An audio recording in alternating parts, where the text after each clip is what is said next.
Let's go. Live on YouTube. Okay. I like this. I don't know how this is going to work, but hopefully someone is getting a notification right now that I am live on YouTube. Boom. Bronny James just popped up on mine. Let's see how that goes. This is awesome. Here we go, everybody. We're going to do something awesome here. We're going to do a live reaction to the Bronny James news. Let's see if we can find a video to react to. I know which video I'm looking for. I just got to find it. I'm looking for a shitty CNN video that I saw that has Sanjay Gupta. Oh, is this it? Yes, it is. All right, here we go. We're going to get a live reaction to Sanjay Gupta and Bronny James. So to start off, just so everyone is crystal clear on this, sorry as this thing loads, just so everyone is crystal clear on this, Sanjay Gupta is going to give us an update on LeBron James. LeBron James' son. Bronny James. They need a mentor. You need a job that trains you during your shift. Like our programs in Ooh, there we go. We lowered it. Bronny James, LeBron James' son, has fallen yesterday to cardiac arrest on the, I think, the practice court, maybe. Out of nowhere, suddenly dropped in with cardiac issues. So we're gonna listen to what Sanjay Gupta has to say, and we want answers. We want to know why. We want to know why this young, healthy 19-year-old or 18-year-old, whatever he is, young, healthy athlete, top prospect for college, obviously now, and the NBA, is just suddenly dropping of cardiac issues. So let's get cracking and see what Sanjay Gupta has to say. Basketball player at USC suffered cardiac arrest. We're getting word that Bronny James, who is going to be a freshman basketball player at USC, suffered cardiac arrest while at a practice yesterday. Let me read a statement that was just provided to us by the family. It says USC suffered cardiac arrest while at a practice yesterday. Let me read a statement. So before I get started on this, I want to be very clear that whatever happened with Bronny James, I wish him the absolute best towards this young man or his family. I couldn't really give a shit less about LeBron James, but this young kid, however old he is, I think he's 18 or 19, but fresh out of high school, fresh into college, and I wish him well. I'm not the type of dude who's going to go pick on somebody, even if their belief systems might be different than mine. I wish him well. I pray for his health. I pray for his wellness and happiness. I pray that he's able to go on and live his a prosperous life and a healthy, long life, and go on to make an impact, and hopefully it's a positive one. So just a quick preface, because I'm going to ask the tough questions, and I'm hopeful that someone on this CNN Live or CNN clip is going to ask the question that I want to know the answer to, or even bring it up, address the elephant in the room. But let's see. Let's get the story. Let's see what they have to say. That was just provided to us by the family. It says, yesterday while practicing, Bronny James suffered a cardiac arrest. Medical staff was able to treat Bronny and take him to the hospital. He is now in stable condition and no longer in the ICU. We asked for respect and privacy for the James family, and we will update the media when there is more information. LeBron and Savannah, the parents of Bronny, wish to publicly send their deepest thanks and appreciation to the USC medical and athletic staff for their incredible work and dedication to the safety of their athletes. Hey, great news. Great news. Our guy is out of ICU. He's going to make it. That's good. Well, hopefully. But if the doctors are saying that he was good enough to leave ICU, that is good news. Let's see what the rest of this has to say.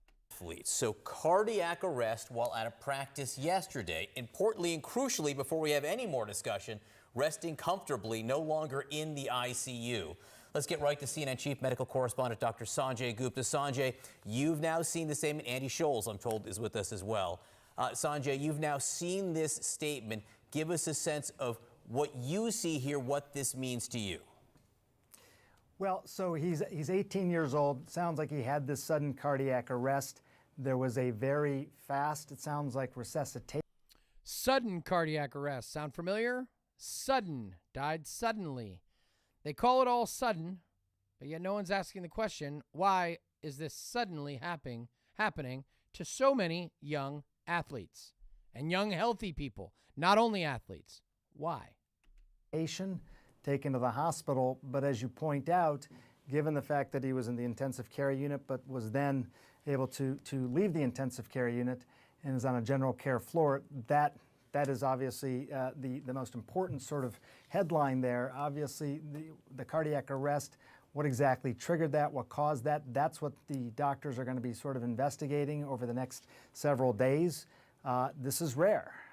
We know that a few thousand people who are young athletes do suffer sudden cardiac arrests every year. There's all sorts of different. So there he is again, another buzzword. This is rare.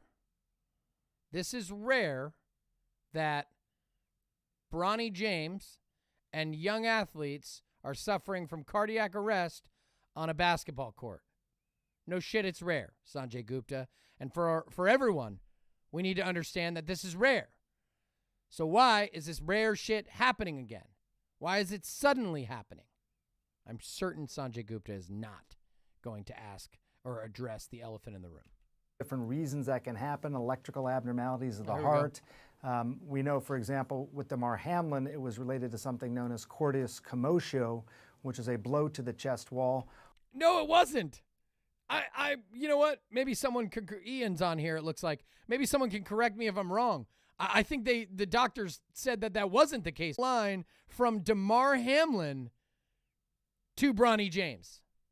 He's going to draw that line, but he is not. Well, we'll see. I shouldn't jump the gun.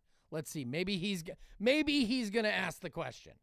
We don't know what happened specifically with Bronny James. That's true. But in any given year, this does happen thousands of times. Sometimes it can be a structural abnormality of the heart that was never really recognized until now.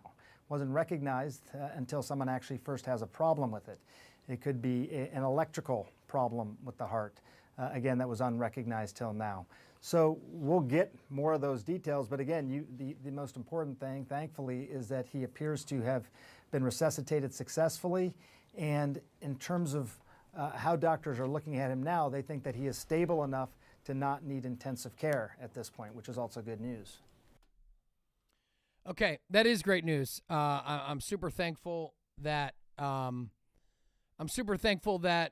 he is out of intensive care. I hope the doctors do, in fact, look into it. I hope they get that man, the young man, the treatment that he needs. And sorry, live streams aren't my thing. I hope they get that young man the treatment that he needs. I hope that he makes it through this. I hope, again, that he's able to live a long, prosperous life.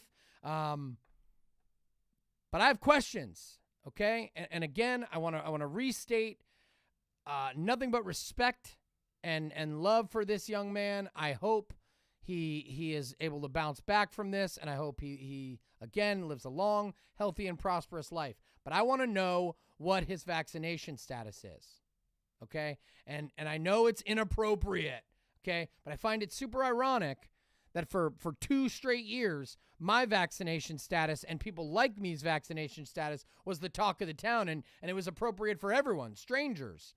Walk into a grocery store, walk into a hotel, and a stranger to say, hey, Mr. Young, healthy man with no reason or no signs of any illness or any reason to ask somebody what their medical status is. What's your vaccine status? Are you vaccinated? Show me a card. Show me proof or you can't eat. You can't buy groceries. If you don't eat, you got to go home, isolate. But we've got a young 18, I think he said, 18-year-old man. Young man, a teenager, dropping with cardiac issues. Again, one of the most healthiest, young athletes on the planet. I'm sure it's going to be inappropriate to ask what his COVID-19 vaccination status is. We need answers. I hope to God that it is. I hope I'm wrong. I hope my assumption that him and Damar Hamlin were vaccinated. I don't think I am. If I had to guess, I would guess that I'm not. Regardless of what it is, I hope he gets the help he needs, like I said. But we need to wake up, people. Instead of drawing a line from Damar Hamlin, you need to draw a line from him and Damar Hamlin, draw a line to the COVID-19 vaccine that the entire country or the entire world was forced to take. I hope and wish that all of the people, man, it's scary. This is some scary shit that we've got suddenly and rare, but it's becoming less and less rare, more and more common, less and less uncommon for a young professional athlete, people at the top of their game, people that put their heart and strain their bodies more than anyone else on the planet and train every single day of their lives to reach peak performance, peak levels of performance, of performability. They push their hearts to the max so they can compete at the highest levels of what they're doing. And LeBron James and Bronny James is doing it. He crushed high school, killed high school, owned everybody, slid his way right into college and is a top prospect for the NBA. I'm sure of it. Cardiac arrest at practice. We need to be asking questions, man. We need to be asking questions. We need to demand accountability. We need to be speaking up, asking the question. If not, then our media, okay, CNN, Sanjay Gupta, the famous Sanjay Gupta doctor, the top vaccine salesman, brought to you by Pfizer. They'll never be held accountable if we just allow them to just breeze over the fact that this is, you're damn right it's rare. You're damn right it's outside of the norm. We need to be asking questions. Why? They're going to suppress the information. They're going to say, we ask that you give us privacy during the, I got it. No. You don't get to have privacy. You don't get to have you don't get to be LeBron James and LeBron James's son and suffer cardiac arrest on a basketball court at the age of 18 years old and get privacy. Okay, you used to be able to do that. And then they forced an entire a test drug on the entire world, and then these uncommon and rare situations are becoming less and less rare. So now, no, there's no more privacy. You've got to answer the questions, and we all want to know.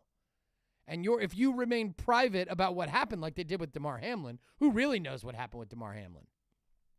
Who knows? They never gave us any answers. They gave us some bullshit. The medical professionals called bluff on that bullshit, said that wasn't what it was.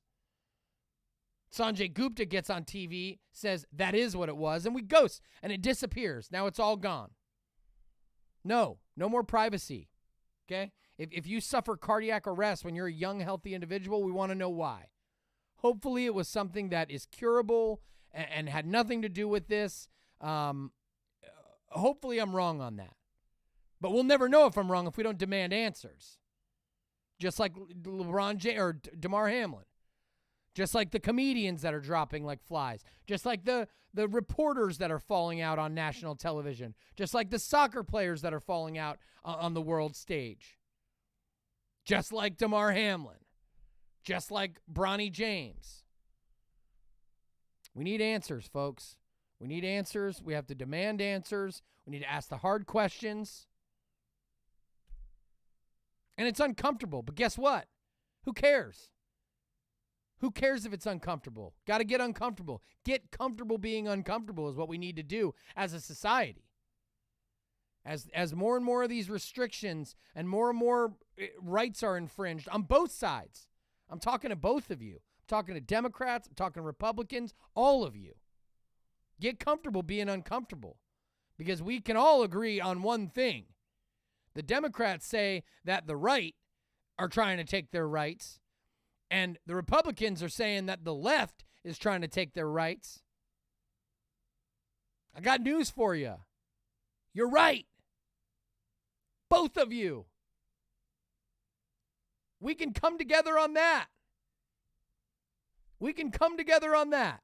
Both sides are trying to take your rights away. They're working together to do it. And they're pitting you against each other and convincing you that only one side is doing it. Man, listen, I got to pop off this thing, but I'm glad I got to spend some time with you all. I appreciate your support. Thanks for sticking with me on this thing. Going to bring you some more content like this. Hopefully it goes through and everything shows up okay. Audio, video. I appreciate all the love and support you always give. Make sure you share the show, like, subscribe, share, all of that shit. We greatly appreciate it. And as always, people, find your purpose, serve your purpose, and protect your purpose. People, let's go.